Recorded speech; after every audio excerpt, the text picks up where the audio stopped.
کیسر احمد شیخ صاحب، بجٹ پہ ہم بعد میں بات کریں گے، لیکن پہلے ذرا یہ بتائیں کہ آپ کو کیا لگ رہا ہے کہ پیپلز پارٹی جو ہے وہ آنے والے دنوں میں بجٹ اجلاس میں واپس آ جائے گی یا نہیں آئے گی؟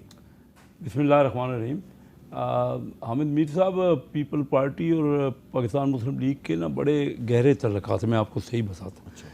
یہ ان کا پوائنٹ بالکل ٹھیک ہے کہ بجٹ پہ وہ کہتے ہیں ہمیں بریفنگ ہونی چاہیے تھی اور پراپر بریفنگ ہم کریں گے انشاءاللہ، لیکن اصل بجٹ تو آج پیش ہوا ہے نا، اس کے بعد ان کو پورا موقع ملے گا۔ ہر ان کے اپنے سجیشنز ہوں گی، تجاویز ہوں گی، اور بجٹ میں اگر ان کے کوئی مسائل ہیں تو ان کو ہم سارٹ آؤٹ کریں گے، اور تبدیلی بھی ہوگی بجٹ میں۔ اگر فرض کیجئے کوئی ایسی چیز ہے، امینڈمنٹ ہمیشہ ہوتا ہے، کوئی پہلی بار نہیں ہے، جو یہ ہمیں کنونس کر لیں گے تو یہ ان کا تو ہمارا ایک ساتھ ہے، ان کے ساتھ مل کے ہی فیصلہ ہوگا بجٹ کا، میں یقین دلاتا ہوں۔ اچھا، اس سے پہلے کہ میں رفیع اللہ صاحب سے پوچھوں، جنید اکبر صاحب، جیسا کہ کیسر احمد شیخ صاحب کہہ رہے ہیں کہ پیپلز پارٹی اور مسلم لیگ نون کے تعلقات بہت گہرے ہیں، تو آپ کو کیا لگ رہا ہے کہ آپ نے تو آج بڑا احتجاج کیا بجٹ اجلاس میں، آنے والے دنوں میں اگر رفیع اللہ صاحب بجٹ اجلاس میں واپس آ جائیں گے یا نہیں آئیں گے؟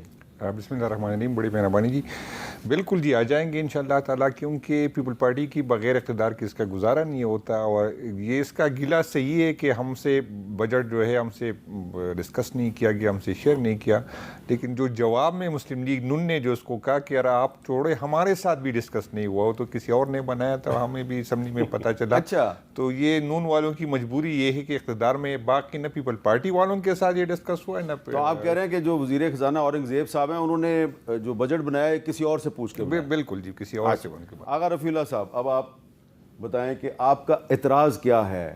جو اورنگزیب صاحب نے جو آج بجٹ پیش کیا ہے اس پہ آپ کا اعتراض کیا ہے؟ بسم اللہ الرحمن الرحیم، بہت شکریہ حامد میر صاحب کہ ایک پاکستان پیپلز پارٹی کا موقف آپ کے ذریعے عوام تک پہنچے۔ سب سے پہلی بات تو یہ ہے کہ دیکھیں، ہم جب الیکشن کے بعد ہم آئے، ہم نے ہر اس قوت کو جو اس پارلیمان کو مضبوط کرنا چاہیں، اس جمہوریت کو اور آئین کو مضبوط کرنے کے لیے، ہم نے پی ٹی آئی کو بھی یہ آفر کی تھی کہ آپ کے پاس اکثریت ہے، آپ بسم اللہ کریں، آگے آئیں، بغیر کسی شرط کے ہم آپ کو موقع دیتے ہیں، آپ آئیں، جو کہ ان کی مجبوریاں ہوں گی، کسی کی وجہ سے یا کسی کے کہنے سے نہیں آئے ہوں گے۔ بہرحال پھر اس کے بعد ہمارے پاس آپشن ہی کوئی دوسرا نہیں تھا کہ ہم پاکستان مسلم لیگ نون کو یہ آفر کریں کہ جی ہم آپ کے ساتھ الائنس کے طور پہ آتے ہیں۔ اس پہ جب ہم اور نون کی ہماری یہ الائنس پہ کچھ نکات کے اوپر ہمارا ڈیسائیڈ ہوا تھا کہ جی ہم آپ کو پنجاب میں اسپیس دیں گے انتظامی طور پہ بھی، اور جو ہمارے ممبران وہاں سے ہیں، جو ہمارے ٹکٹ ہولڈرز ہیں، جو ہمارے پارٹی کے لوگ ہیں، ان کو بھی آپ اسپیس دیں گے، اور پھر چاروں صوبوں میں ایس ڈی پی کے اوپر آپ ہمارے ساتھ مشاورت کریں گے۔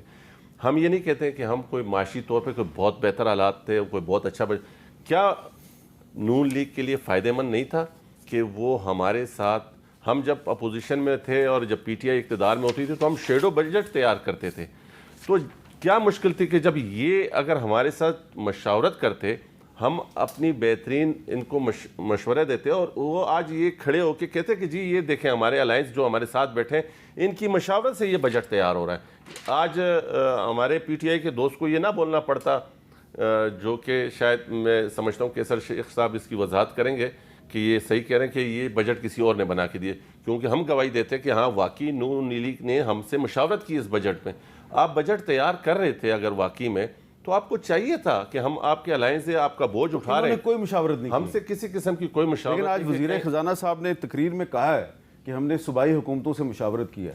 دیکھیں پھر بات وہی ہے کہ دیکھیں ایک چیف منسٹر ہر صوبے سے، ظاہر سی بات ہے وہ علی امین گنٹاپور سے بھی انہوں نے انگیج کیا ہوگا، لیکن ہم ایز اے پولیٹیکل پارٹی آپ کا یہاں پر پورا ملک میں بوجھ اٹھا رہے ہیں۔ ہر آدمی یہ کہتا ہے کہ آپ کیبنٹ میں بے شک نہیں ہیں، لیکن یہ آپ گناہ باللذت تو کر رہے ہیں نا، مطلب بات یہ ہے کہ ہم گناہ بے لذت۔ ہاں اچھا، یہ آپ کو کوئی لذت نہیں آ رہی؟ لذت ہمارے لوگوں کو جو پاکستان، آصف زرداری صاحب پریزیڈنٹ آف پاکستان بن گئے، نہیں دیکھیں یہ آصف یوسف رضا گیلانی صاحب چیئرمین سینٹ بن گئے، تو ہم اپنے اس میں لذت کوئی نہیں؟ نہیں دیکھیں نا، لذت وہ ہوتی ہے کہ یہ بجٹ میں ہم سے پاکستان کے کسان کے لیے ریلیف لیتے، بجٹ یہ تھی کہ یہ ہمیں مزدور کے لیے ہم سے ریلیف لیتے، لذت یہ تھی کہ پاکستان کی عوام کو کس طرح ریلیف دینا ہے، ہم اور یہ مشاورت سے بیٹھ کے یہ ڈیسائیڈ کر رہے ہوتے، اس میں لذت تھی. تو ہم اپنے لوگوں کے پاس جب بھی جائیں گے تو اب کیا الیکشن کے بعد یہ عید پہ ہمیں اپنے حلقے کے لوگ نہیں ملیں گے،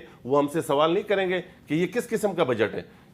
ابھی دیکھیں، یہ ایک تو سب سے پہلی بات یہ ہے کہ جو آپ کا فائنانس منسٹر ہے اس کا انٹرسٹ کیا ہے، وہ پاکستان میں یا پاکستان کی اکانومی میں ان کی پاکستانیت کے اوپر سوالیہ نشانی لگا، لیکن ان کا انٹرسٹ کتنا ہے. ہم پولیٹیکل لوگ ہیں، ہمیں لوگوں کو جواب دہ ہیں، ہم لوگوں کے ساتھ ان کا کسی سے آپ مجھے بتائیں وہ اپنی زندگی میں اتنے لوگوں سے نہیں ملیں گے جتنے لوگوں سے ہم صرف عید پہ ملیں گے. اچھا. تو یہ وہ لوگ ہیں جن کا انٹرسٹ کچھ اور ہے.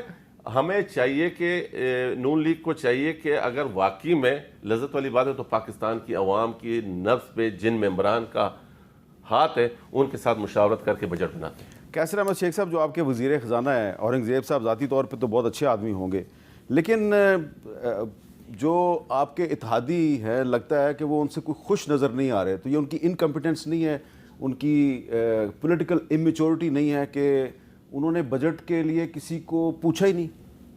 جی جیسے کہ دیکھیں نا، کہا گیا کہ صوبائی وزیر اعلیٰ تو ہمارے تھے مشورے میں، اگر نہیں پوچھا تو میں کہتا ہوں کہ ابھی موقع ہے، کوئی بجٹ پاس تو نہیں ہو گیا نا.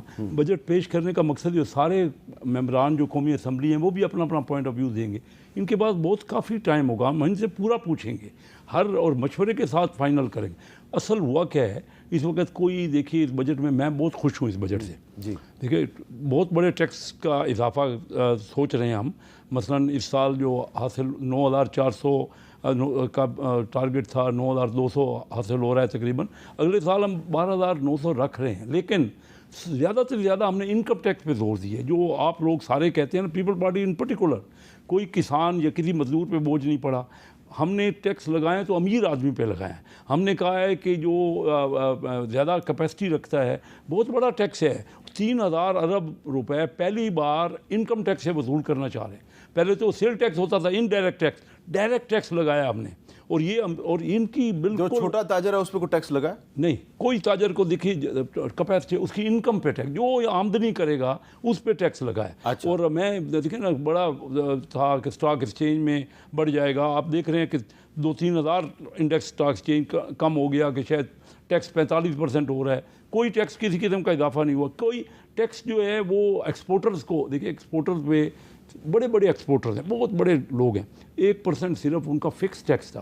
اب لگایا کہ جو ان کا ٹیکس بنتا ہے وہ دیں گے، جو اور امیر آدمی ہے اس پہ نہیں. ان کا مطابق ہم نے بنایا. یہ خوش ہوں گے ہمارا بجٹ دیکھ کے. پیپل پارٹی یعنی عام آدمی کو یہ بتا دیں کہ ہم نے اس بجٹ میں کیا بوجھ ڈالا ہے، مزدور کو کیا بوجھ ڈالا ہے. اور تنخواہ دار طبقے کو بھی کچھ نہیں بڑھایا، ان کی تنخواہیں بڑھائی ہیں، کافی بڑی تعداد میں تنخواہ دار طبقے کی تنخواہیں بڑھائی ہیں. لیکن امیر آدمی پہ میں بڑا خوش ہوں. میں یہی زور دیتا رہا ہوں اپنے تمام پروگراموں میں. 3000 ارب روپے ہم نے رکھا ہے. یہ پہلی بار ہوا ہے انکم ٹیکس کے لیے. تو جو امیر طبقے میں جو سبسڈی ملتی ہے اس کا خاتمہ ہوا کہ نہیں ہوا؟ اس کا کافی ایگزیمپشن میں بہت کم ہوئے ہیں، کافی ایگزیمپشن میں ہم نے کمی کی. تو مہنگائی کم ہو جائے گی اب؟ مہنگائی دیکھیے، مہنگائی تو ابھی کم ہوئی ہے. پہلے ہی آپ دیکھ رہے ہیں پچھلے مئی میں 32% تھی، جو 11.8% اس مئی میں ہوئی ایک سال میں. مہنگائی جو ہے اس سے بڑھے گی نہیں. اس سے کوئی ایسا چیز نہیں لگی بجٹ میں جس نے مہنگائی، انڈائریکٹ ٹیکس نہیں لگا. کوئی ٹیکس کسی قسم کا مجھے بتا دیں، آپ دوست سارے بیٹھے ہیں، کہ کوئی ٹیکس ہم نے لگایا ہو جس پہ عام آدمی مہنگائی پہ جس میں اضافہ ہو. لگایا ہی نہیں ہم نے ٹیکس. ہم امیر آدمی کو لگایا، ہم نے گاڑیوں پہ لگایا. دیکھیں نا، الیکٹرانک گاڑیاں ہیں اس پہ ٹیکس ہی نہیں. لیکن موبائل تو عام آدمی استعمال کرتا ہے، اس پہ سیل ٹیکس بڑھایا ہے صرف 3%. سیل ٹیکس یونیفارم کی ہے تقریباً تمام اشیاء پہ.